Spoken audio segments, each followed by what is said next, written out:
ஸ்ரீமதே ராமானுஜாய நமஹா. இன்றைக்கி நாம் பார்க்குற கோவில் பார்த்திங்களா, கும்பகோணத்தில் இருக்கக்கூடிய சக்கரபாணி சாரங்கபாணி கோவில் தான் நம்ம பார்க்க போகிறோம். அதாவது பூலோக வைகுண்டம்னு சொல்லக்கூட ஸ்ரீரங்கநாதர் மாதிரியே இங்கேயும் வந்து சயன கோலத்தில் அருள் புரிவார். இந்த சாரங்கபாணி பெருமாளானது சூரிய பகவான் வந்து வழிபட்டார் இந்த கோவிலில். சூரிய பகவானுக்கு வந்து அருள் புரிவதால் இத்தலம் வந்து பாஸ்கர சேத்திரம் அப்படின்னு சொல்கிறாங்க. இந்த கோவில் 108 வைணவ திவ்ய தேசில் ஒன்று. திருக்குழந்தை அப்படின்னு சொல்லுவாள் அந்த கோவிலை. ரொம்ப சிறப்பான கோவில். எப்படி ஸ்ரீரங்கத்தில் வந்து ஸ்ரீரங்கா ரங்கா ரங்கான்னு எப்படி கோபுரத்தில் இருக்குமோ அதே போல் இந்த ஆலயத்தில் சாரங்கா சாரங்கா சாரங்கா என்று எழுதியிருப்பாங்க.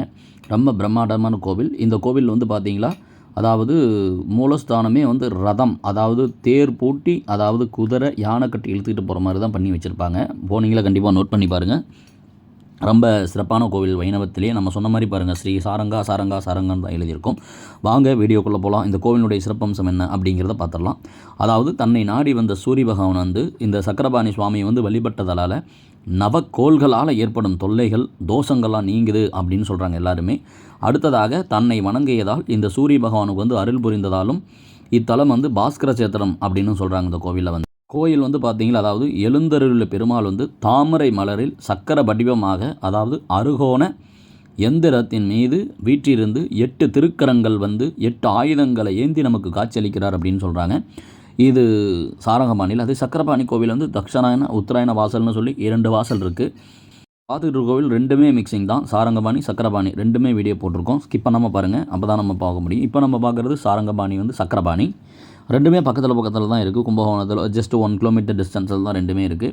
ரொம்ப பிரசித்தி பெற்ற ஆலயம்னு சொல்லுவாங்க. சாரபாணி சக்கரபாணி கோயில் என்ற பெயரில் வந்து ஒரு கோயில் இல்லை. ஆனால் மாற்றாக கும்பகோணத்தில் உள்ள இந்து கடவுளான சக்கரபாணிக்கு வந்து அர்ப்பணிக்கப்பட்ட சக்கரபாணி கோயில் அப்படின்னு அழைக்கப்படுறாங்க. ஒரு வைணவ கோவில் இது. சோழர்களால் கட்டப்பட்டது. 8 கைகளும் சக்கர வடிவ தாமரை மலர்கள் வந்து அசுரர்கள் வந்து அளித்த சக்கரம் ஏந்தி தன்னை நாடி வந்த சூரிய பகவானுக்கு அருள் புரிந்ததால் இந்த ஸ்தலம் வந்து பாஸ்கர சேத்திரம் அப்படின்னு அழைச்சி பெறாங்க. அதே மாதிரி பார்த்தீங்களா, சக்கரபாணி திருக்கோயில் வந்து தனியாக இருக்குது அப்படின்னா இத்தலத்தில் மட்டுமே, வேறு எங்கேயுமே இல்லை. ஒரு சமயம் வந்து திருக்குழந்தையில் வந்து தங்கி தபம் செய்த தேவர்களும் முனிவர்களும் வந்து அசுரர்களால் வந்து துன்புறுத்தினாங்க. அவர்களை வந்து காக்க வேண்டி காவிரியில் வந்து இந்த சுதர்சன சக்கரத்தில் கொண்டு திருமால் வந்து அசுரர்களை வீழ்த்தி தேவர்களையும் முனிவர்களையும் காப்பாற்றினாங்க. அப்படிங்கிறதுனால சக்கரத்தின் கரத்தில் கொண்டு விளங்குவதால் இது வந்து சக்கரபாணி அப்படின்னு பெயர் வந்தது.